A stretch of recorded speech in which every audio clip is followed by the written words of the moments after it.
الذی خلقنی فہو یہدین الا رب العالمین، وہ جس نے مجھے پیدا کیا پھر وہی میری رہنمائی کرتا ہے، اور وہی ہے جو مجھے کھلاتا اور پلاتا ہے۔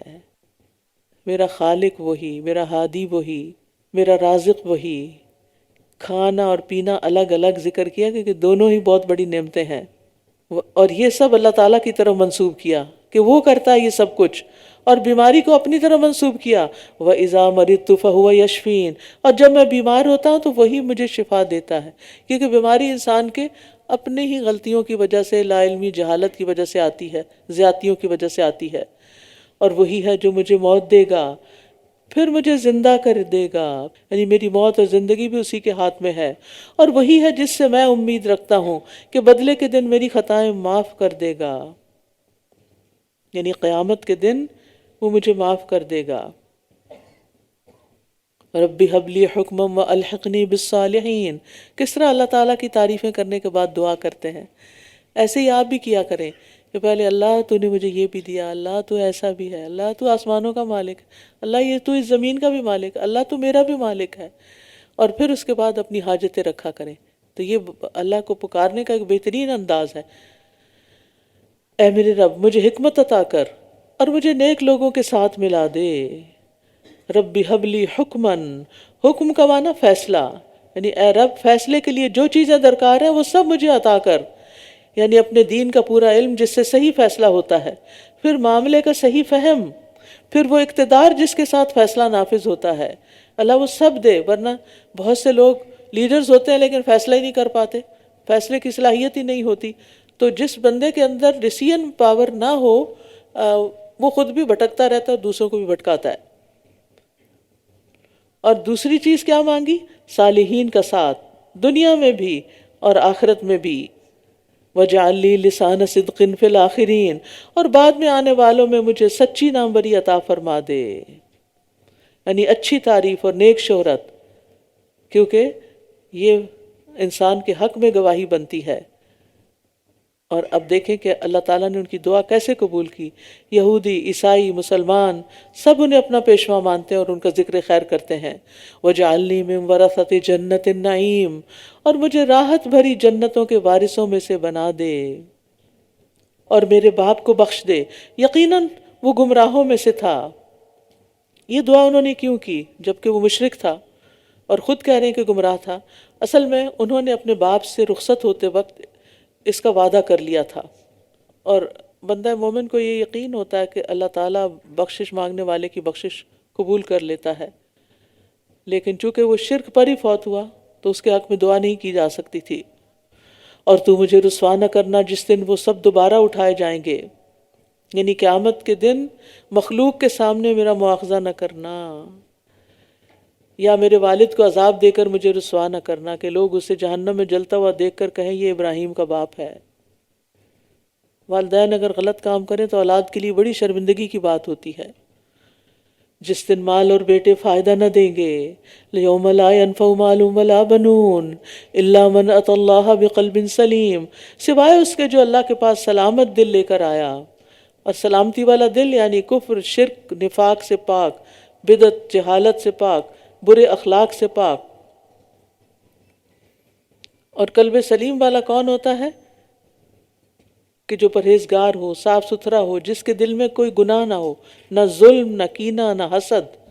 اور ہمیں دعا بھی مانگنی چاہیے، وَأَسْأَلُكَ قَلْبًا سَلِيمًا، اے اللہ میں تجھ سے قلب سلیم مانگتا ہوں، کیونکہ قیامت کے دن یہی کام آئے گا۔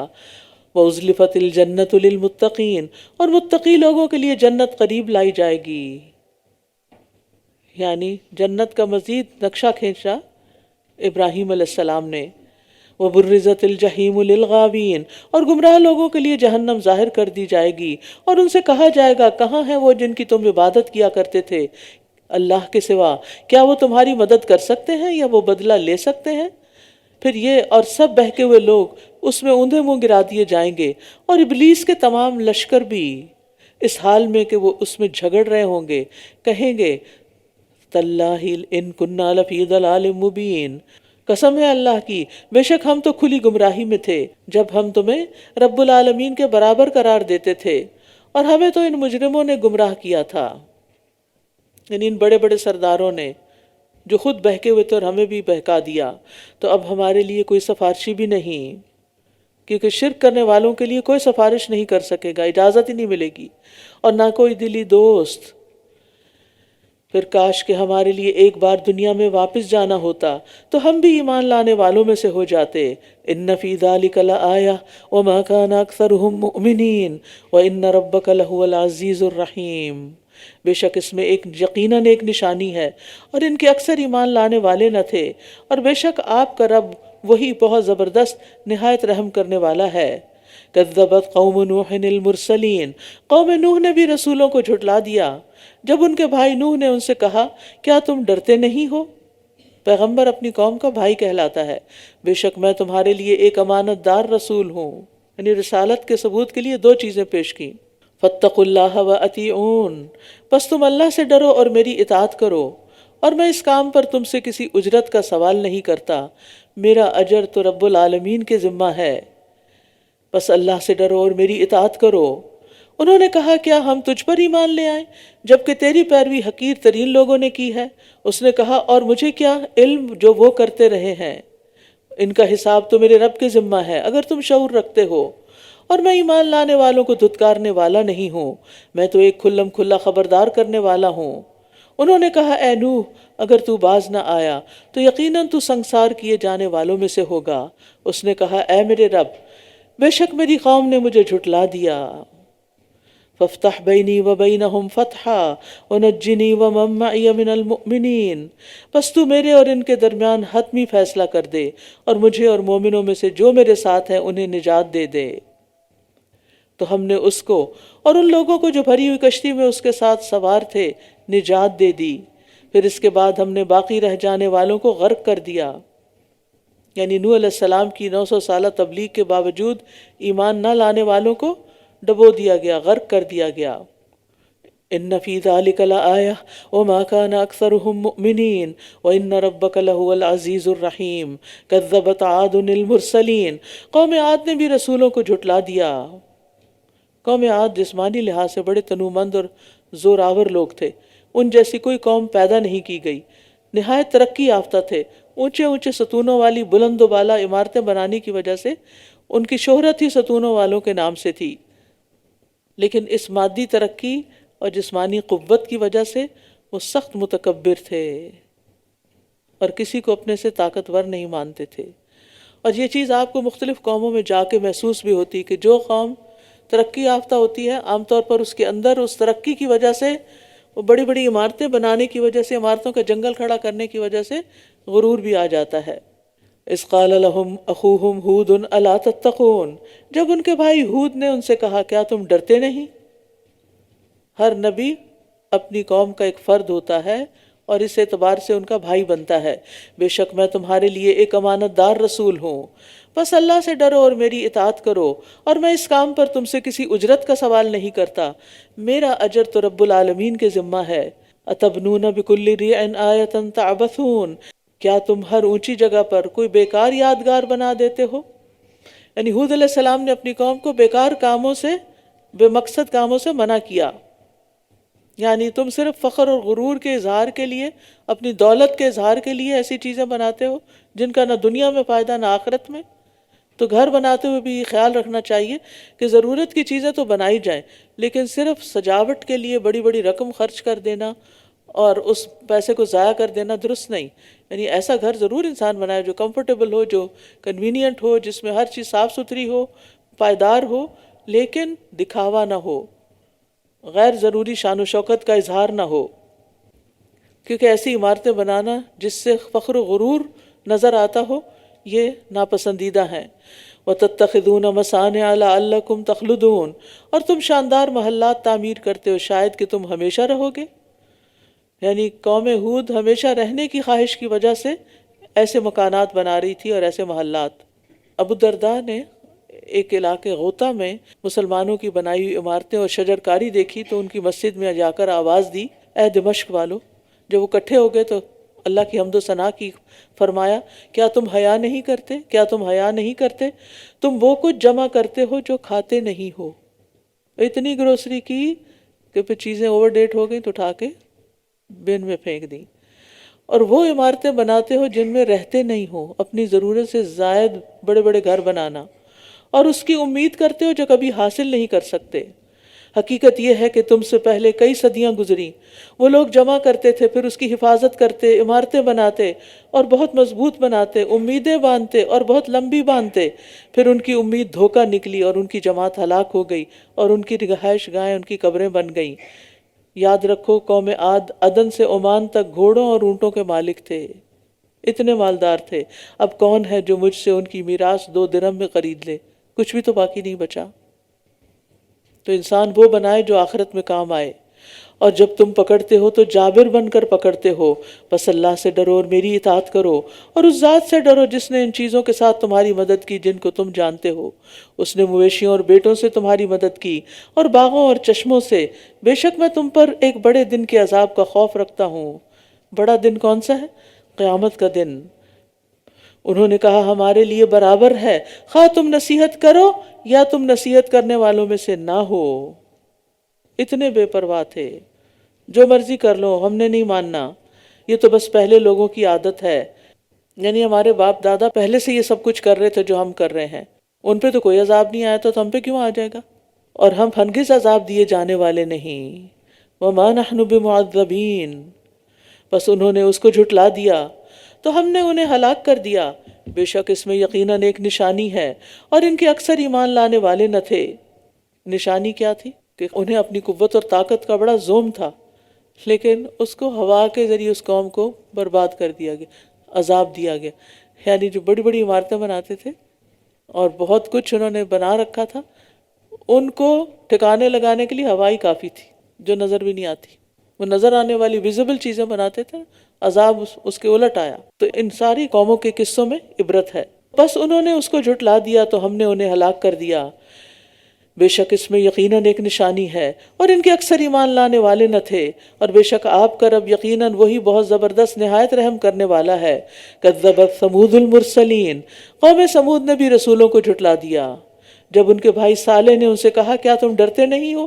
بے شک میں تمہاری طرف ایک امانت دار رسول ہوں، بس اللہ سے ڈرو اور میری اطاعت کرو، اور میں اس پر تم سے کسی اجرت کا سوال نہیں کرتا، میرا اجر تو رب العالمین کے ذمہ ہے۔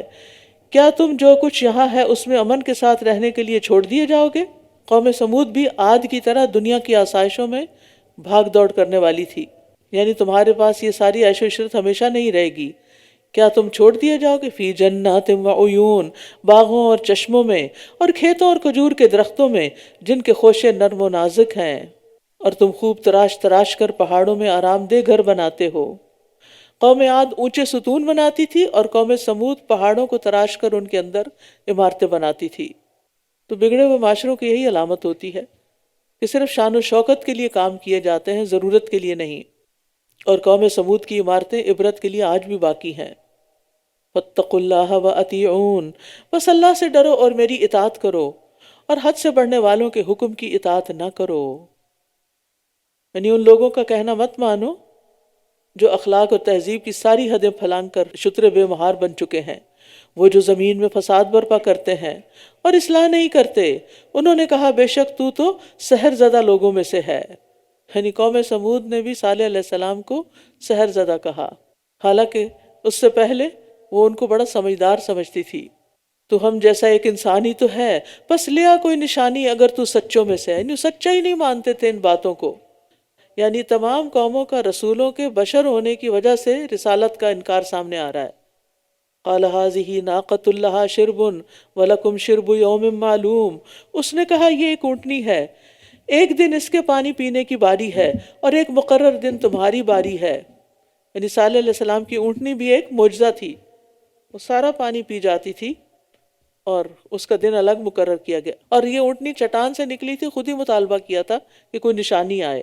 اللہ تعالیٰ نے قوم کو حکم دیا کہ اونٹنی جہاں سے چاہے گی پانی پیے گی، لہا شربن وَلَكُمْ شِرْبُ يَوْمٍ مَعْلُومٍ وَلَا تَمَسُّوهَا بِسُوءٍ، اور تم اسے برائی کے ساتھ نہ چھونا، یعنی اس کے ساتھ برا نہیں کرنا، ورنہ تمہیں ایک بڑے دن کا عذاب پکڑ لے گا، کیونکہ قوم سمود اونٹی کو قتل کرنے کے منصوبے بنا رہی تھی۔ فَعَقَرُوهَا، پھر بھی انہوں نے اس کی کونچیں کاٹ ڈالی، پھر وہ نادم ہو گئے۔ کرنے والا ایک شخص تھا، نسبت پوری قوم کی طرف ہے کیوں؟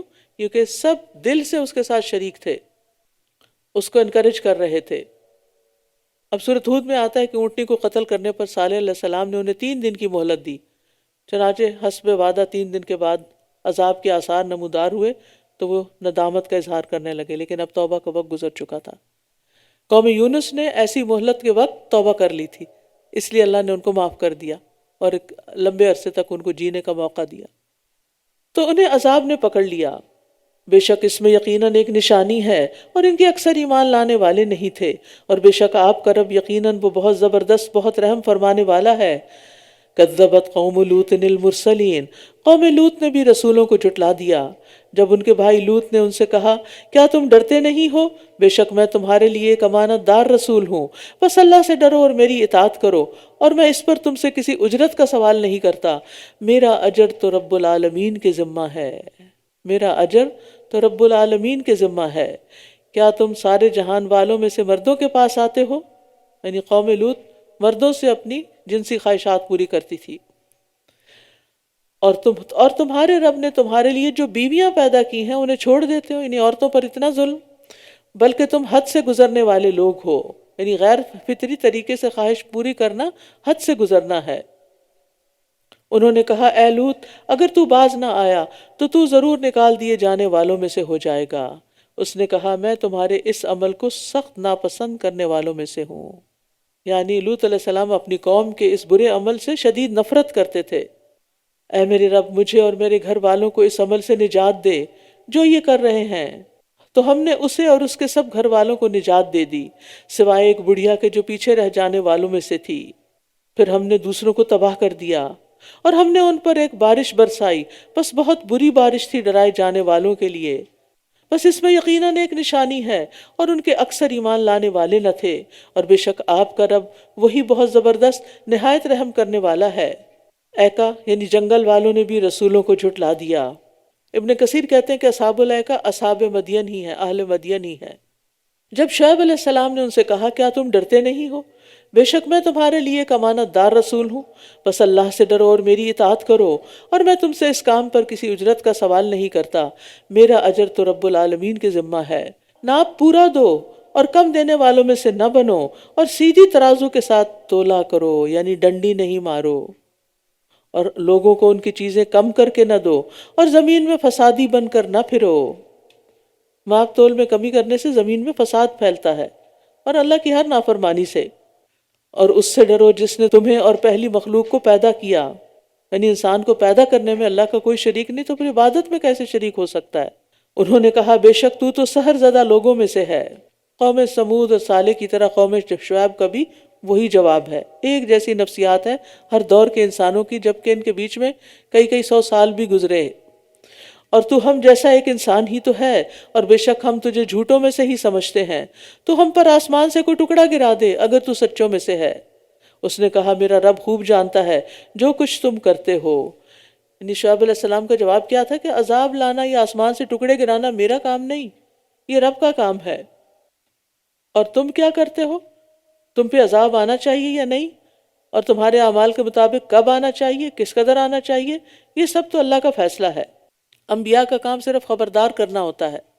پھر انہوں نے اسے جھٹلا دیا تو انہیں صاحبان کے دن والے عذاب نے پکڑ لیا، بے شک وہ ایک بڑے بھاری دن کا عذاب تھا۔ بے شک اس میں ایک نشانی ہے اور ان کے اکثر ایمان لانے والے نہ تھے، اور بے شک آپ کا رب یقیناً وہی بہت زبردست نہایت رحم کرنے والا ہے۔ اور بے شک یہ قرآن رب العالمین کا نازل کردہ ہے، یعنی نبی صلی اللہ علیہ وسلم نے اسے خود نہیں گھڑا اور نہ کسی انسان اور جن نے اسے لکھا، اس کو روح الامین امانت دار فرشتہ لے کر اترا ہے۔ انبیاء علیہ السلام تک پیغام جبریل علیہ السلام لاتے تھے۔ علی قلبک لتکون من المنذرین، آپ کے دل پر نازل ہوا تاکہ آپ خبردار کرنے والوں میں سے ہو جائیں۔ یعنی صرف کانوں سے نہیں قرآن سنوایا گیا تھا بلکہ دل پہ اتارا گیا تھا۔ جو چیز دل پہ آ جاتی ہے نا وہ یاد بھی رہتی ہے۔ ہمیں اکثر پرابلم ہوتا ہے، ہم میموری کا بڑا پرابلم ہے، باتیں یاد نہیں رہتی کیونکہ ہم سرسری کانوں سے سنتے ہیں۔ وہ اچھا وہ فلاں نے کیا کہا تھا مجھے یاد ہی نہیں رہا۔ کیوں نہیں یاد رہا؟ اس لیے کہ دل سے نہیں سنا۔ اور ضروری نہیں کہ ہر بات ہی دل سے سنی جائے، لیکن کوئی کام کی بات ضرور دل سے سنی جائے تاکہ وہ جذب ہو اور پھر انسان اس کو جب ضرورت ہو دوبارہ اس معلومات کو استعمال کر سکے. بلسان عربی مبین، واضح عربی زبان میں. اور عربی زبان میں قرآن اللہ تعالیٰ کا ایک معجزہ ہے. وَإِنَّهُ لَفِي زُبُرِ الْأَوَّلِينَ، اور بے شک وہ پہلے لوگوں کے صحیفوں میں بھی مذکور ہے. زبر زبور کی جمع ہے جس کا معنی ہے کتاب، یعنی اس قرآن کا تذکرہ پہلی کتابوں میں بھی ہے. اولم یکن لہم آیہ ان یعلمہ علماء بنی اسرائیل، کیا ان کے لیے یہ نشانی کافی نہیں کہ بنی اسرائیل کے علماء اسے جانتے ہیں؟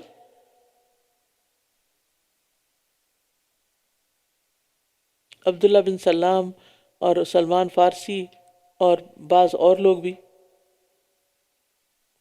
وَلَوْ نَزَّلْنَاهُ عَلَى بَعْضِ الْأَعْجَمِينَ، اور اگر ہم اس کو اجمیوں میں سے کسی پر نازل کر دیتے، یعنی اگر قرآن کو آپ پر نازل کرنے کی بجائے کسی اجمی نان عرب پر نازل کرتے تو پھر کیا ہوتا؟ فَقَرَأَهُ عَلَيْهِمْ مَا كَانُوا بِهِ مُؤْمِنِينَ، پھر وہ اسے ان پر پڑھ کر سناتا تو بھی یہ اس پر ایمان لانے والے نہ ہوتے، کیونکہ نہ ماننے کی ٹھان رکھی تھی. كَذَلِكَ سَلَكْنَاهُ فِي قُلُوبِ الْمُجْرِمِينَ، اسی طرح ہم نے اس بات کو مجرموں کے دلوں میں داخل کر دیا ہے. یہ اس پر ایمان نہیں لائیں گے جب تک یہ دردناک عذاب نہ دیکھ لیں،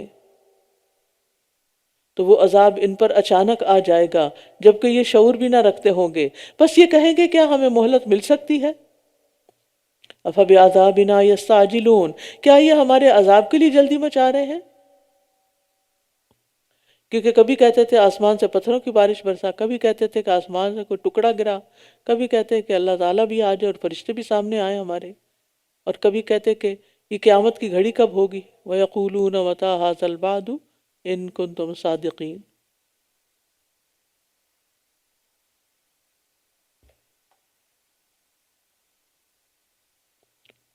ثُمَّ جَاءَهُم مَّا كَانُوا يُوعَدُونَ، پھر ان کے پاس وہ عذاب آ جائے جس کا یہ وعدہ دیے جاتے ہیں. مَا أَغْنَىٰ عَنْهُم مَّا كَانُوا يُمَتَّعُونَ، تو جو فائدہ یہ دیے جا رہے ہیں انہیں کچھ کام نہ آئے گا. تو جو فائدہ یہ دیے جاتے رہے انہیں کچھ کام نہ آئے گا. اور ہم نے کسی بستی کو ہلاک نہیں کیا مگر اس کے لیے کئی ڈرانے والے تھے نصیحت کے طور پر، اور ہم ظالم نہ تھے، اور اس وحی کو شیاطین لے کر نہیں اترا کرتے، اور نہ یہ ان کے لائق ہے اور نہ ہی یہ استطاعت رکھتے ہیں. بے شک یہ تو اس کے سننے سے بھی الگ کیے ہوئے ہیں. بس آپ اللہ کے ساتھ کوئی دوسرا معبود نہ پکاریں ورنہ آپ عذاب دیے جانے والوں میں سے ہو جائیں گے. یہ سورۃ الشعراء کی بہت ہی اہم آیت ہے.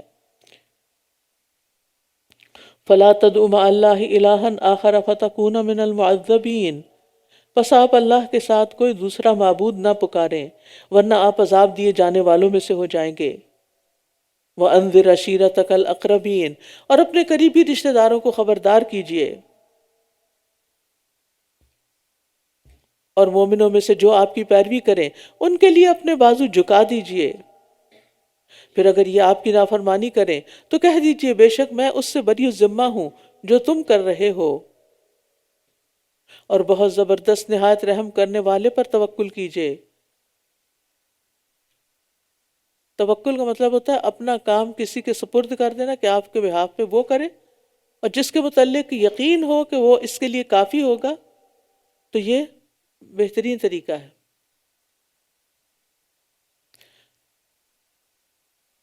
الذی یراک حین تقوم، وہ آپ کو دیکھتا ہے جس وقت آپ کھڑے ہوتے ہیں. وتقلبک فی الساجدین، اور سجدہ کرنے والوں میں بھی آپ کی نقل و حرکت کو دیکھتا ہے. بے شک وہ وہی خوب سننے والا، خوب جاننے والا ہے. کیا میں تمہیں بتاؤں کہ شیاطین کس پہ اترتے ہیں؟ تنزل علی کل افاک اثیم، وہ ہر بہت جھوٹے سخت گناہگار پر اترتے ہیں. یلقون السمع واکثرهم کاذبون، وہ کانوں میں سنی سنائی باتیں لا ڈالتے ہیں اور ان کے اکثر جھوٹے ہوتے ہیں. یعنی 100 باتوں میں سے 99 جھوٹ ملا لیتے ہیں. والشعراء یتبعهم الغاوون، اور شعراء ان کی پیروی تو بہکے ہوئے لوگ ہی کرتے ہیں.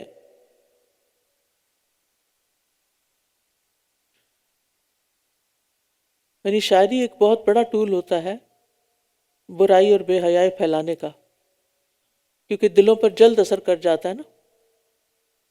نبی صلی اللہ علیہ وسلم نے فرمایا تم میں سے کسی کا پیٹ قے سے بھر جانا اس بات کی نسبت زیادہ بہتر ہے کہ وہ شیر سے بھر جائے۔ الم تر انہم فی کل وادی یہیمون، کیا آپ نے دیکھا نہیں کہ وہ ہر وادی میں سرگرداں پھرتے ہیں، اور یہ کہ وہ ایسی باتیں کہتے ہیں جو کرتے نہیں ہیں، سوائے ان لوگوں کے جو ایمان لائے اور انہوں نے نیک عمل کیے اور اللہ کو بکثرت یاد کیا اور ظلم ہونے کے بعد بدلہ لیا، اور جن لوگوں نے ظلم کیا ان قریب وہ جان لیں گے کہ وہ لوٹنے کی کون سی جگہ لوٹ کر جائیں گے۔ تو شعراء سے مستثنی 4 اوصاف کے لوگوں کو کیا گیا۔ نمبر 1 ایمان والوں کو، نمبر 2 نیک کام کرنے والوں کو، نمبر 3 کثرت سے اللہ کو یاد کرنے والوں کو، نمبر 4 ظالموں کے مقابلے میں حق کا ساتھ دینے والوں کو۔ تو یاد رکھیے کہ یہ اعمال جو ہیں یہ انسان کی زندگی میں بے حد ضروری ہے، اور کسی بھی حال میں ان پر کمپرومائز نہیں کرنا چاہیے۔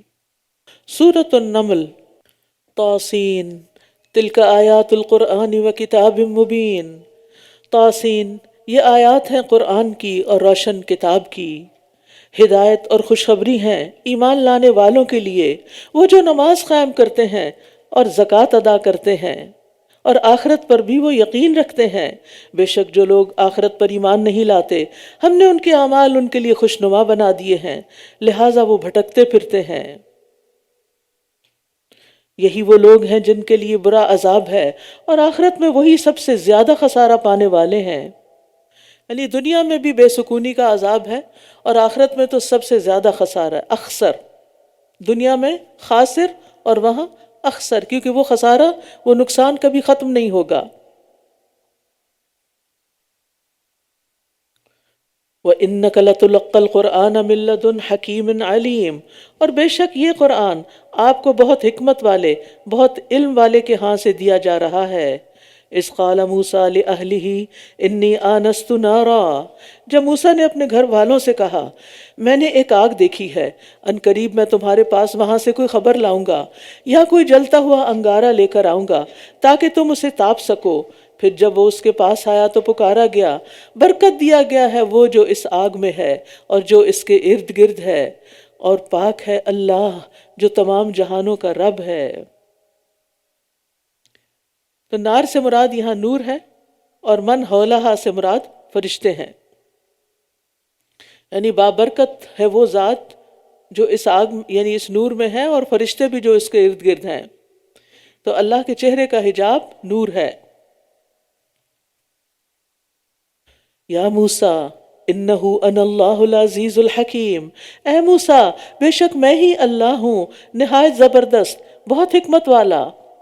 اللہ تعالیٰ نے اپنا تعارف کراتے ہوئے ان 2 صفات کا ذکر کیا، ایک العزیز اور ایک الحکیم، کیونکہ موسیٰ علیہ السلام کو جو ذمہ داری دی جانے والی تھی اس کے لیے انہیں اطمینان دلانا ضروری تھا کہ فرعون کو دعوت دیتے وقت اس سے مروب ہونے کی ضرورت نہیں۔ آپ کو وہ اللہ بھیج رہا ہے جو سب پر غالب ہے، وہ فرعون پر بھی غالب ہے، اس لیے فرعون سے نہیں ڈرنا، اور وہ بہت حکمت والا ہے، وہ ایک خاص مقصد سے تمہیں بھیج رہا ہے۔ وَأَلْقِ عَصَاكَ، اور تم اپنا عصا نیچے پھینک دو۔ تو جب اس نے دیکھا کہ وہ اس طرح حرکت کر رہا ہے گویا کہ وہ سانپ ہے، تو وہ پیٹھ پھیر کر پلٹ گیا اور پیچھے مڑ کر بھی نہ دیکھا۔ اے موسیٰ ڈرو مت، بے شک میرے پاس رسول ڈرا نہیں کرتے، مگر جس نے ظلم کیا پھر برائی کے بعد اسے نیکی سے بدل دیا تو بلا شبہ میں بہت بخشنے والا نہایت رحم کرنے والا ہوں۔ اس سے پتہ چلتا ہے کہ ظالم انسان کو اللہ سے بے خوف نہیں رہنا چاہیے، توبہ کرتے رہنا چاہیے، کوئی بھی غلطی ہو فوراً پلٹ آئیں اور اپنا ہاتھ اپنے گریبان میں داخل کر دو، وہ بغیر کسی تکلیف کے سفید چمکتا ہوا نکلے گا۔ یہ ان 9 نشانیوں میں سے ہیں جو فرعون اور اس کی قوم کی طرف بھیجی جا رہی ہیں، بے شک وہ نافرمان لوگ تھے۔ تو جب ان کے پاس ہماری واضح نشانیاں آ گئیں تو کہنے لگے یہ کھلم کھلا جادو ہے، یہ تو کھلم کھلا جادو ہے۔ اللہ کی طرف سے آئے ہوئے معجزات کو جادو کہا، اور انہوں نے ظلم اور سرکشی کی بنا پر ان کا انکار کیا، حالانکہ ان کے دلوں نے یقین کر لیا تھا۔ تو دیکھو کیسا ہوا انجام فساد کرنے والوں کا، یعنی جان بوجھ کے انکار کیا، یقین ہونے کے باوجود انکار کیا۔ تو اللہ کو تو پتا تھا نا کہ دلوں کا حال کیا ہے اور اوپر سے کیا کر رہے ہیں۔ وَلَقَدْ آتَيْنَا دَاوُودَ وَسُلَيْمَانَ عِلْمًا، اور یقیناً ہم نے داؤد اور سلیمان کو ایک علم عطا کیا تھا۔ اور ان دونوں نے کہا تمام تعریف اللہ کے لیے ہے جس نے ہمیں اپنے مومن بندوں کی اکثریت پر فضیلت عطا فرمائی۔ فضیلت کس کی بنا پر ہوتی ہے؟ علم کی بنا پر۔ اور علم یہاں نکرہ ہے، یعنی دنیا کا علم بھی اور دین کا علم بھی سب شامل ہو جاتے ہیں، یعنی پڑھے لکھے اور ان پڑھ برابر نہیں ہوتے۔ اور سلیمان داؤد کا وارث ہوا، اور اس نے کہا اے لوگو، ہم پرندوں کی بولی سکھائے گئے ہیں اور ہم ضرورت کی ہر چیز دیے گئے ہیں، بے شک یہ واضح فضل ہے۔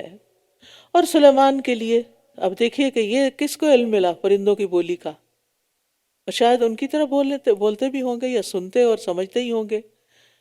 اور ہم ضرورت کی ہر چیز دیے گئے، یعنی بے شمار وسائل ریسورسز ہیں ہمارے پاس، بے شک یہ واضح فضل ہے۔ سبحان اللہ، جو کچھ ان کو ملا اس کو اللہ کا فضل قرار دے رہے ہیں۔ ہمیں جب نعمتیں ملتی ہیں تو ہم کیا کرتے ہیں؟ ہم ان کو اپنی قابلیت سمجھنے لگ جاتے ہیں۔ وَحُشِرَ لِسُلَيْمَانَ جُنُودُهُ مِنَ الْجِنِّ وَالْإِنسِ وَالطَّيْرِ فَهُمْ يُوزَعُونَ، اور سلیمان کے لیے اس کے لشکر اکٹھے کیے گئے جو جنوں اور انسانوں اور پرندوں میں سے تھے، پھر وہ گروہوں میں تقسیم کیے جاتے تھے، سب کو ڈسپلن میں رکھا ہوا تھا، آرگنائز طریقے سے۔ کہا جاتا ہے کہ جنوں کا گروہ الگ تھا، انسانوں کا الگ تھا، پرندوں کا الگ تھا، اور دیگر مخلوق کا الگ، اور پھر ان کی فوجی ترتیب کے مطابق تقسیم کی جاتی، مثلا 10 آدمیوں پر ایک امیر، پھر 100 آدمیوں پر، پھر 1000 پر، اور اس طرح ایسی تقسیم تھی کہ سب کنٹرول میں تھے۔ یہاں تک کہ جب وہ چیونٹیوں کی وادی میں آئے تو ایک چیونٹی کہنے لگی اے چیونٹیوں، اپنے گھروں میں داخل ہو جاؤ، کہیں سلیمان اور اس کے لشکر تمہیں کچل نہ ڈالیں اور وہ شعور بھی نہ رکھتے ہوں، انہیں پتہ ہی نہ چلے۔ تو چیونٹیوں، یعنی چیونٹیوں کی جو ملکہ تھی، ان کی جو لیڈر تھی، اس نے اپنی قوم کی خیرخواہی کی اور ان کی فکر کی اور انہیں بچنے کی تدبیر سے آگاہ کیا۔ دوسروں کی فکر کرنا زندہ قوموں کی علامت ہوتی ہے۔ دوسروں کی فکر کرنا، دوسروں کی فکر کرنے والے خود بھی عزت پاتے ہیں اور ترقی پاتے ہیں۔ سلیمان علیہ السلام غیب کا علم نہیں جانتے تھے،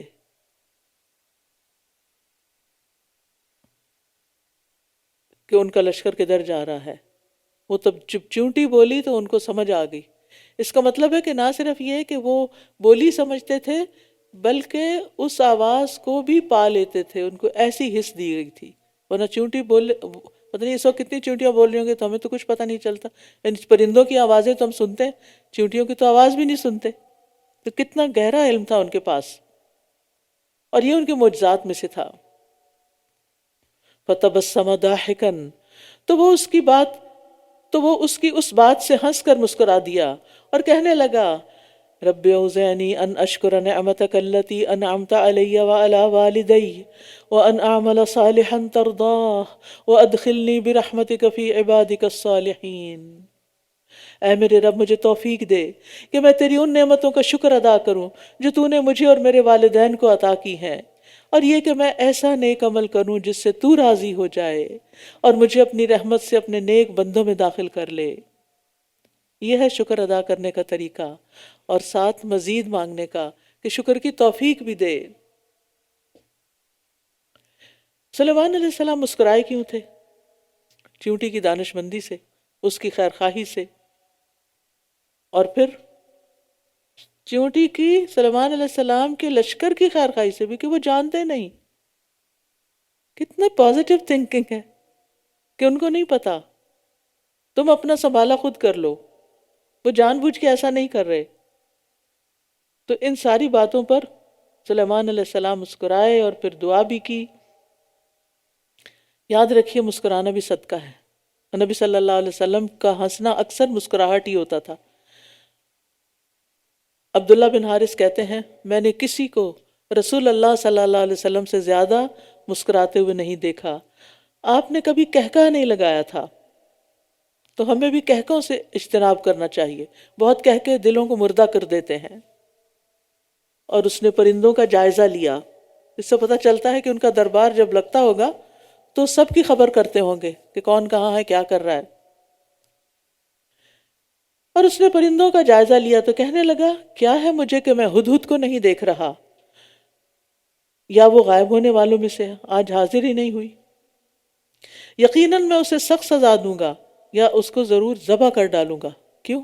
تاکہ دوسرے لوگ بھی عبرت لیں اور وہ بھی غائب ہونا نہ شروع کر دیں، یا وہ ضرور میرے پاس کوئی واضح دلیل لے کر آئے. پھر تھوڑی ہی دیر وہ ٹھہرا کہ ہدہد آ گیا. کہنے لگا میں نے اس کا احاطہ کیا ہے جس کا آپ نے احاطہ نہیں کیا. وفوق کل ذی علم علیم. اور میں آپ کے پاس سے سبا سے ایک یقینی خبر لے کر آیا ہوں، خود دیکھ کر آیا ہوں. کہاں تک اڑان کر کے گیا ہوگا، کئی سو میل. سبحان اللہ. اس سے پتہ چلتا ہے کہ بعض اوقات کم درجے والے کو بھی ایسی بات معلوم ہو سکتی ہے جو بڑے بزرگ کو نہیں معلوم. تو اس لیے اگر ہمارے بچے یا ہم سے چھوٹے لوگ یا ہمارے شاگرد ہمیں کوئی بات سنائیں، بتائیں، ایڈ کریں، کریکٹ کریں، تو اس کو توجہ سے سننا چاہیے. اور اگر وہ صحیح ہو تو لینے میں کوئی آر نہیں ہونی چاہیے.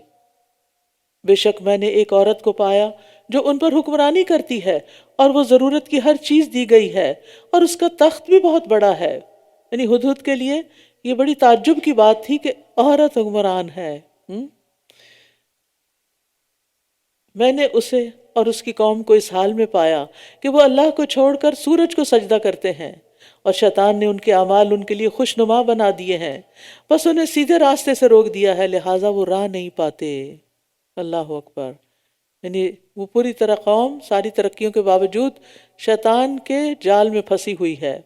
اب یہاں آپ دیکھیں کہ پھر حدود کی تھنکنگ کتنی پازیٹیو ہے، اور پورا انالائز کر لیا سچویشن کو کہ یہ شرک کیوں کر رہے ہیں اور کس کی پوجا کرتے ہیں. اس کا مطلب ہے کافی دیر ٹھہر کے دیکھا ہوگا. پرندوں سے بھی ہوشیار رہیے، قیامت کے دن گواہ بن جائیں گے. یہ کہ وہ اس اللہ کو سجدہ نہیں کرتے جو آسمانوں اور زمین سے ہر چھپی ہوئی چیز کو نکال لاتا ہے، اور جو کچھ تم چھپاتے ہو اور جو کچھ تم ظاہر کرتے ہو وہ سب جانتا ہے. اللہ لا الہ الا هو رب العرش العظیم. اللہ کے سوا کوئی معبود نہیں جو رب ہے عرش عظیم کا. سبحان اللہ. یہاں تک ہدہد کا کلام مکمل ہوا ہے. آپ کو معلوم ہے کہ ہدہد کو مارنے کی ممانعت ہے، اجازت نہیں. جی ہاں، ابن عباس کہتے ہیں کہ رسول اللہ صلی اللہ علیہ وسلم نے 4 جانوروں کو مار ڈالنے سے منع کیا ہے: چیونٹی، شہد کی مکھی، ہدہد اور لٹور. یہ لٹور جو ہے یہ چڑیا سے ذرا سا بڑے موٹے سر والا سفید پیٹ والا پرندہ ہے. چونٹی یعنی یہاں تو الحمدللہ چونٹیاں اس طرح نہیں ہوتی، لیکن جہاں گرم علاقے ہوتے ہیں وہاں پر کچن میں اور جہاں کہیں آٹا واٹا ہو تو چونٹیاں آ جاتی، تو وہاں پر آپ مرچ یا نمک ڈال دیں تو چلی جائیں گی. ماریں نہیں، سپرے نہیں کریں چونٹیوں کو مارنے کے لیے، منع ہے. جب منع کیا گیا تو منع رہنا چاہیے. اور شہد کی مکھی کو کیوں نہ ماریں؟ کیونکہ وہ شہد بنانے کی مہم پر ہوتی ہے، اللہ نے اس کو بھیجا ہوتا ہے. اس کو بھی مکھیاں اڑانے کے لیے کئی طریقے ہوتے ہیں، لیکن مار کے مکھیاں شہد نہیں نکلتا. اور ہدہد نے تو اتنا بڑا کارنامہ کیا تھا، ایک پوری قوم کو مسلمان کر دیا اپنی خبر لا کر. اور لٹور کا مجھے نہیں معلوم کیا کمال ہے، لیکن بہرحال منع کیا گیا. اور پتہ ہے تب بھی نہیں مارنا، نہیں پتہ تب بھی نہیں مارنا، بس بتا دیا گیا. سمعنا و اطعنا. اس نے کہا ان قریب ہم دیکھیں گے کہ تو نے سچ کہا یا تو جھوٹوں میں سے ہے. جی ہاں، خبر کی تصدیق کرنی چاہیے، لیڈر کا یہی کام ہوتا ہے. ہر سنی سنائی بات پر عمل نہیں کر لیتے، اس سے بعض اوقات فساد پھیل جاتا ہے، بعض خبریں غلط بھی ہوتی ہیں. لہٰذا ٹیسٹ کر رہے ہیں. اذهب بکتابی ھذا فالقہ الیہم، میرا یہ خط لے جاؤ، پھر اسے ان کی طرف ڈال دینا اور ان سے ہٹ جانا، پھر دیکھنا وہ کیا جواب دیتے ہیں۔ کیسے کیا بات کی ہوگی انہوں نے، اور خط لکھ کے اسے انہیں چونچ میں پکڑا یا پنجے میں پکڑا، اور پھر اڑا کیسے ہوگا ساتھ؟ یعنی ایک مشکل مہم تھی، اور نزدیک نہیں تھا، یعنی یمن کے علاقے میں تھا ملکہ سبا کا تخت اور علاقہ، اور فلسطین اور یمن میں کتنا زیادہ فرق ہے، شاید 1500 کلومیٹر ہے۔ تو سلیمان علیہ السلام پرندوں سے خط رسانی کا کام بھی لے رہے ہیں، کمیونیکیشن کا ذریعہ ہے۔ قالت یا ایہا الملأ انی القی الی کتاب کریم، ملکہ بولی اے سردارو میری طرف ایک معزز خط ڈالا گیا ہے۔ حدود نے بھی جا کے ملکہ کے گود میں ڈالا۔ انہ من سلیمان و انہ بسم اللہ الرحمن الرحیم، بے شک وہ سلیمان کی طرف سے ہے اور وہ اللہ کے نام سے شروع ہوتا ہے جو بڑا مہربان نہایت رحم کرنے والا ہے۔ تو اس سے خط لکھنے کے کئی آداب معلوم ہو رہے ہیں۔ خط میں پہلے اپنا تعارف کرانا چاہیے۔ اب تو ای میل کے ذریعے مشکل نہیں رہی کیونکہ فوراً آئی ڈی پتہ چل جاتی، لیکن کچھ لوگوں کی آئی ڈی بھی بڑی عجیب ہوتی ہے، کچھ سمجھ نہیں آتا کہ یہ انسان بھی ہے یا جن ہے کوئی۔ تو آئی ڈی اپنے نام کی بنائیے تاکہ آپ کا تعارف ہو۔ ہمیں کسی سے ڈرنے اور چھپنے کی کیا ضرورت ہے؟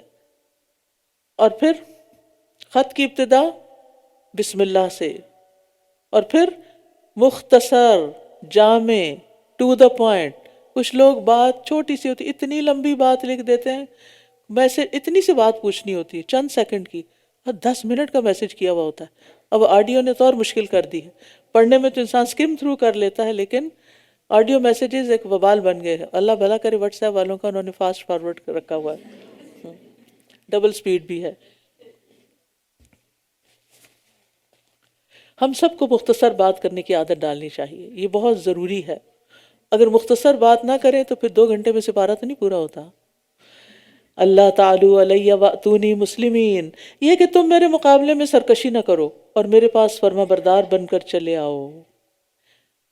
یعنی سلیمان علیہ السلام کا خط دراصل دین کی دعوت تھی، چند لفظوں میں دین کی دعوت دے دی، لمبی باتوں کی ضرورت بھی نہیں کہ کیوں مسلمان ہو جاؤ اور کیا ہے اور کیا فائدے ہوں گے اور کیا نقصان، نہیں، پہلے صرف دعوت، ایک میسج چھوڑیے پہلے۔ ہم یہی ایک بات کرنے سے تو ڈرتے ہیں کہ کوئی دوسرا مائنڈ نہ کر جائے۔ نبی صلی اللہ علیہ وسلم نے بھی خطوط کے ذریعے اسلام کی دعوت دی ہے۔ قالت یا ایھا الملأ افتونی فی امری، وہ کہنے لگی اے سردارو میرے اس معاملے میں مجھے مشورہ دو۔ اچھے لیڈر کی علامت ہوتی ہے کہ وہ مشورے سے چلتا ہے، تمام معاملے سے متعلق کنسرن لوگوں کو ساتھ لے کے چلتا ہے۔ میں کسی معاملے کا حتمی فیصلہ نہیں کرتی جب تک تم میرے پاس موجود نہ ہو۔ یہ اس کی سمجھداری اور دانش مندی تھی۔ اور یاد رکھیے، مشورے کے بغیر کوئی حکومت، کوئی آرگنائزیشن کامیاب نہیں ہو سکتی۔ انہوں نے کہا ہم بڑی قوت والے اور سخت جنگجو ہیں اور فیصلے کا اختیار آپ کو ہے، تو دیکھ لیں آپ کیا حکم دیتی ہیں۔ کتنے اچھے درباری تھے، کتنے اچھے اس کے مددگار تھے کہ اپنی رائے بھی دے دی۔ ہم قوت والے ہیں، سخت جنگجو ہیں، اگر آپ لڑنے کو کہیں گے ہم لڑیں گے، لیکن فیصلے کا اختیار آپ کو ہے، آپ دیکھ لیں آپ ہمیں کیا حکم دیتی ہیں۔ اور ہونا بھی یہی چاہیے، مشورہ دینے والوں کو، لیڈر کو کنٹرول کرنے کی کوشش نہیں کرنی چاہیے۔ آپ اگر ہماری نہیں مانیں گے تو پھر خیر نہیں آپ کی۔ مشورہ لیا ہی کیوں تھا اگر ماننا نہیں تھا تو؟ اس سے پتہ چلتا ہے کہ ان کی حکومت کتنی اچھے طریقے پہ، یعنی اس کی آرگنائزیشن اور اس کا ڈسپلن اور سب طور طریقے اور ویسے ادروائز کتنے اچھے تھے، بس شرک کی مصیبت میں مبتلا تھی۔ قالت ان الملوک اذا دخلوا قریۃ افسدوها، ایک اور دانش مندی کی بات، وہ کہنے لگی بے شک بادشاہ جب کسی بستی میں داخل ہوتے ہیں تو وہ اسے اجاڑ دیتے ہیں اور اس کے باعزت لوگوں کو ذلیل کر دیتے ہیں، یعنی بادشاہوں کو بھی غلام بنا لیتے ہیں، اور یہ بھی اسی طرح کریں گے۔ وہ اپنے خوف اور اپنا کنسرن شو کر رہی تھی، یعنی اس سے پتہ چلتا ہے کہ وہ اپنے سرداروں سے بھی زیادہ سمجھدار تھی، کیونکہ ان سرداروں نے تو جنگ کرنے کی رائے دی تھی، لیکن ان کو پتہ چلا کہ ان کو تو پھر سمجھ آ گئی کہ یہ طریقہ درست نہیں. وَإِنِّي مُرْسِلَةٌ إِلَيْهِمْ بِهَدِيَّةٍ فَنَاظِرَةٌ بِمَا يَرْجِعُ الْمُرْسَلُونَ. کام کرنے کا طریقہ آتا تھا اس خاتون کو، اور میں ان کی طرف ایک ہدیہ بھیجنے والی ہوں، پھر دیکھتی ہوں کہ قاصد کس جواب کے ساتھ لوٹتے ہیں. جس سے پتہ چلتا ہے کہ ایک نہیں کئی ایمبیسیڈرز بھیجے. اور یہ خاتون اپنے شرک کی حالت میں اور پھر بعد میں اسلام لا کر اسلام کی حالت دونوں میں بہت عقل مند تھی. تو اس سے پتہ چلتا ہے کہ خواتین میں عقل مند بھی بہت ہوتی ہیں. یعنی کہ صرف یہ کہنا کہ عورتیں جو ہیں ان کی عقل ماری ہوئی ہے، ایسی بات نہیں. اور عورتوں کو ہر وقت ایسے رویے بھی اختیار نہیں کرنے چاہیے، مجھے نہیں پتا، مجھے نہیں سمجھ، میں نہیں جانتی، ہر وقت اپنی کمزوری ظاہر کرنا. اللہ نے کوئی ایسا کمزور تو نہیں پیدا کیا. ٹھیک ہے ہمیں کچھ فزیکلی ہم کچھ ویک ہیں، لیکن اللہ نے بہت اسٹرینتھس بھی دی ہیں ہمیں. اور یہ سب سے بڑی اسٹرینتھ ہے کہ کسی کو حکمت ملے. جس کو حکمت ملی اس کو خیر کثیر مل گئی. تو اس نے آزمانے کے لیے تحفہ بھیجا کہ وہ ہمارے مال کو قبول کرتے ہیں یا نہیں. اگر قبول کر لیا تو سمجھو کہ بادشاہ ہیں، اور ورنہ کچھ اور معاملہ ہے. تو جب وہ سلیمان کے پاس پہنچا اس نے کہا کیا تم مجھے مال کے ساتھ مدد دینا چاہتے ہو؟ یعنی جب وہ گروپ یا ڈیلیگیشن جب وہ سلیمان کے پاس پہنچے تو کہا کیا تم مجھے مال کے ساتھ مدد دینا چاہتے ہو؟ تو اللہ نے مجھے جو عطا کیا ہے تو اللہ نے جو مجھے عطا کیا ہے وہ اس سے کہیں بہتر ہے جو اس نے تمہیں عطا کیا ہے، بلکہ تم خود ہی اپنے ہدیے پر خوش ہوتے ہو. یعنی یہ تمہارا ہی کام ہے کہ اس قسم کے تحفوں سے خوش ہو جاتے ہو. مجھے تو تحفہ چاہیے تمہارے ایمان کا. اگر وہ نہیں مانتے تو پھر لڑنے کو تیار ہو جاؤ. ارجع الیہم فلنأتینہم بجنود لا قبل لہم. ان کی طرف واپس لوٹ جاؤ، بس اب ہم ان پر ایسے لشکر لائیں گے جن کا وہ مقابلہ نہ کر سکیں گے. صرف انسانوں کے لشکر نہیں تھے وہاں، تو اور بھی بہت کچھ تھا. اور ہم ضرور انہیں ذلیل و خوار کر کے وہاں سے نکال دیں گے. اس نے کہا اے سردارو، تم میں سے کون میرے پاس اس کا تخت لے کر آئے گا اس سے پہلے کہ وہ میرے پاس فرما بردار ہو کر آ جائے. مقصد کیا تھا؟ تاکہ جب وہ آئیں تو وہ دیکھ کر پہچان جائے کہ یہ اللہ کا نبی ہے جس کا یہ معجزہ ہے کہ ہمارے پہنچنے سے پہلے ہمارا تخت پہنچا ہوا یہاں. اور عقل کا بھی امتحان ہو جائے کہ پہچان کتنی ہے چیزوں کی. کیونکہ انسانوں کو پہچاننا، چیزوں کو پہچاننا، یہ عقل مند ہونے کی علامت ہوتی ہے کہ کون کیسا ہے. یہ نہیں کہ بدگمانی کرے انسان اور دوسروں کے بارے میں ججمنٹل ہو، لیکن معاملہ کرتے ہوئے بڑا فائدہ ہوتا ہے انسان کو جب دوسرے کی نفسیات سمجھ میں آ رہی ہوتی، اور یہ توجہ سے سمجھ میں آتی ہے، اور سمجھنے کی کوشش بھی کرنی چاہیے. جتنا زیادہ آپ دوسرے کو اچھی طرح سمجھیں گے اتنی ہی مس انڈرسٹینڈنگز کم ہوگی اور وقت کم ضائع ہوگا اور زندگی بڑی آسان ہو جائے گی. لیکن ہم دوسروں میں دلچسپی نہیں لیتے، بس ذرا سی حرکت کسی کی دیکھی اور اس سے بدگمان ہو گیا اور پھر اس سے کنارہ کش ہو گیا اور کولڈ رویہ اختیار کر لیا. حالانکہ اسی بندے کے اندر بے پناہ خیر بھی ہوتی ہے. اللہ کے بندو اس کی سٹرینث بھی پہچانو، کون ہے جو کمزوریوں سے پاک ہے. اور اس سے پھر ٹیم گرو کرتی ہے، پھر کام آسان ہوتے ہیں، قافلہ بڑا ہوتا ہے، زیادہ لوگ ساتھ چلتے ہیں. اور یہ حکمت اللہ سے مانگنی چاہیے. قال عفریت من الجن انا آتیک به قبل ان تقوم من مقامک وانی علیہ لقوی امین. جنوں میں سے ایک دیو نے کہا اس سے پہلے کہ آپ اپنی جگہ سے اٹھیں میں اسے آپ کے پاس لے آؤں گا، اور بے شک میں اس پر پوری قوت رکھنے والا بہت اماندار ہوں. عفریت کہتے ہیں طاقتور اور شریر کو، یعنی بڑا طاقتور اور شریر جن جو آپ کی مجلس میں بیٹھا ہوا تھا. اس نے کہا قوت ہے اٹھا لاؤں گا، امانت دار ہوں، اس کے کسی ہیرے جواہرات کی چوری نہیں کروں گا. تو ہو سکتا ہے اس کی شہرت اچھی نہ ہو، اس لیے اس نے اپنی صفائی پہلے پیش کی.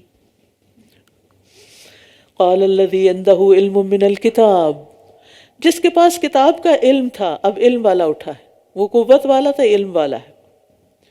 وہ بول اٹھا اس سے پہلے کہ آپ کی نظر آپ کی طرف لوٹے آنکھ جھپکو، آپ آنکھ جھپکیں، میں اسے آپ کے پاس لے آؤں گا۔ اب یہ نہیں پتہ چلتا یہ انسان تھا یہ جن تھا۔ پھر جب اس نے دیکھا کہ وہ تخت اس کے پاس رکھا ہوا ہے، اتنی دیر میں آ بھی گیا، کہنے لگا یہ میرے رب کا فضل ہے تاکہ وہ مجھے آزمائے کہ آیا میں شکر کرتا ہوں یا ناشکری کرتا ہوں، اور جس نے شکر کیا یقیناً وہ اپنے ہی لیے شکر کرتا ہے۔ وَمَن شَكَرَ فَإِنَّمَا يَشْكُرُ لِنَفْسِهِ، شکر کا فائدہ خود انسان کو ہی ہوتا ہے، کرنے والے کو ہی ہوتا ہے، اور جس نے ناشکری کی تو یقیناً میرا رب بہت بے نیاز نہایت عزت والا ہے۔ اب قرآن و سنت سے بالکل نہیں پتہ چلتا کہ یہ شخص کون تھا، بس ہم پھر اسی پر ہی گزارا کریں گے جو ہمیں معلوم ہو گیا، لیکن اتنا پتہ ضرور چلتا کہ وہ علم والا تھا۔ تو اس سے پھر علم کی قوت کا اندازہ لگائیے اور علم کی فضیلت کا۔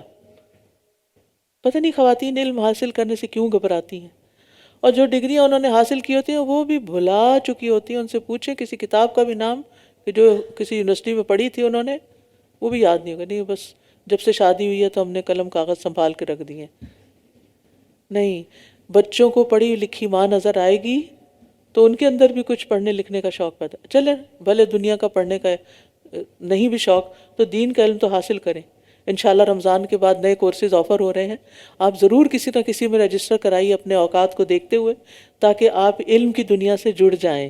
یہ جگہ اللہ نے دی ہے علم سیکھنے اور سکھانے والوں کے لیے، تو اس شکر ادا کریں، شکر کریں گے تو اور ملے گا، اور سیکھیں۔ اگر سیکھ بھی چکے ہیں تو مزید دیکھیں کہ ابھی تک کیا نہیں سیکھا، اس میں اپنے آپ کو انرول کر لیں۔ قَالَ نَكِّرُوا لَهَا عَرْشَهَا نَنظُرْ أَتَهْتَدِي أَمْ تَكُونُ مِنَ الَّذِينَ لَا يَهْتَدُونَ۔ اس نے کہا اس کا تخت اس کے لیے انجان بنا دو، تھوڑی سی چینجز کر دو اس میں، ہم دیکھتے ہیں کہ آیا وہ راہ پا لیتی ہے یا ان میں سے ہوتی ہے، ان میں سے ہو جاتی ہے جو راہ نہیں پاتے۔ جب وہ ملکہ بلقیس آ گئی تو اس سے کہا گیا کیا تیرا تخت بھی اسی طرح کا ہے؟ وہ بولی گویا کہ یہ وہی ہے۔ سمجھدار خاتون تھی، پاس ہو گئی۔ اور ہم اس سے پہلے ہی علم دیے گئے تھے اور ہم تابع فرمان ہیں، یعنی ہمیں آپ کے بارے میں کچھ خبریں تو تھیں کہ آپ کی حکومت کیسی ہے اور آپ کے پاس کیسے کیسے لشکر ہیں اور کیا کیا چیزیں ہیں، تو ہم نے تو سرنڈر کر دیا، مسلمان ہو گئے۔ اور اسے اللہ کی طرف آنے سے انہوں نے روک رکھا تھا جن کی وہ اللہ کے سوا عبادت کرتی تھی، بے شک وہ ایک کافر قوم سے تھی۔ قیل لها ادخل الصرح، اس سے کہا گیا اس محل میں داخل ہو جاؤ۔ پھر جب اس نے اسے دیکھا تو اسے گہرا پانی سمجھا اور اپنی دونوں پنڈلیاں کھول دی۔ سلیمان نے کہا یہ تو شیشوں سے بنایا گیا چکنا فرش ہے۔ سبحان اللہ، کتنی ترقی تھی اس دور میں بھی کہ اتنا کلیئر، کرسٹل کلیئر فرش تھا کہ وہ پورے کا پورا پانی لگا، اس کے اندر شاید چمک بھی نہیں تھی، ورنہ یہ ہوتا ہے کہ شیشے کے اوپر ایک چمک سی آتی ہے تو انسان کو پتہ چل جاتا، اور پانی میں بھی چمک ہوتی ہے۔ وہ کہنے لگی اے میرے رب، اے میرے رب، سمجھدار تھی، فوراً رب کی طرف رجوع کیا۔ بے شک میں نے اپنی جان پر ظلم کیا، انی ظلمت نفسی واسلمت مع سلیمان للہ رب العالمین، اور اب میں سلیمان کے ساتھ اللہ رب العالمین کے لیے فرما بردار ہو گئی ہوں۔ بس اتنی سی بات ہے، حق سامنے آئے اور انسان قبول کر لے۔ اور بے شک ہم نے سمود کی طرف ان کے بھائی صالح کو بھیجا کہ ایک اللہ کی عبادت کرو، تو یکا یک وہ دو فریق بن کر جھگڑنے لگے، ایک مومنوں کا اور ایک غیر مومنوں کا۔ اس نے کہا اے میری قوم، کیوں تم بھلائی سے پہلے برائی کو مانگتے ہو؟ تم اللہ سے بخشش کیوں نہیں مانگتے تاکہ تم پر رحم کیا جائے؟ تو اس سے پتہ چلتا ہے استغفار اللہ کی رحمت کو کھینچ لاتا ہے۔ انہوں نے کہا ہم تجھ سے اور تیرے ساتھیوں سے برا شگون لیتے ہیں۔ کہا تمہاری بدشگونی اللہ کے پاس ہے، بلکہ تم ایسے لوگ ہو جو آزمائے جا رہے ہو۔ قوم صالح یعنی قوم جو تھی وہ صالح علیہ السلام کو منحوس قرار دے رہی تھی، حالانکہ وہ ان کے لیے رحمت کا پیغام بن کر آئے تھے۔ سبحان اللہ، لوگ کیسی کیسی مس انڈرسٹینڈنگ کا شکار ہوتے ہیں، بات صحیح رخ سے سمجھے نا تو غلط فہمیاں انسان کو مار ڈالتی ہیں، ہلاکت میں لے جاتی ہیں۔ اور اس شہر میں 9 سردار تھے جو اس سرزمین میں فساد کرتے تھے۔ اور اصلاح نہیں کرتے تھے۔ انہوں نے کہا آپس میں اللہ کی قسمیں کھاؤ کہ ہم ضرور اس پر اور اس کے گھر والوں پر رات کو حملہ کریں گے، پھر ہم اس کے سرپرست سے کہہ دیں گے کہ ہم اس کے خاندان کی ہلاکت کے وقت موجود نہ تھے، اور بے شک ہم بالکل سچے ہیں، اور بے شک ہم بالکل سچے ہیں۔ اور انہوں نے ایک چال چلی اور ہم نے بھی ایک خفیہ تدبیر کی، اور وہ شعور 47 میں سر قالوا اطیرنا بک وبمن معک، انہوں نے کہا ہم تجھ سے اور تیرے ساتھیوں سے برا شگون لیتے ہیں۔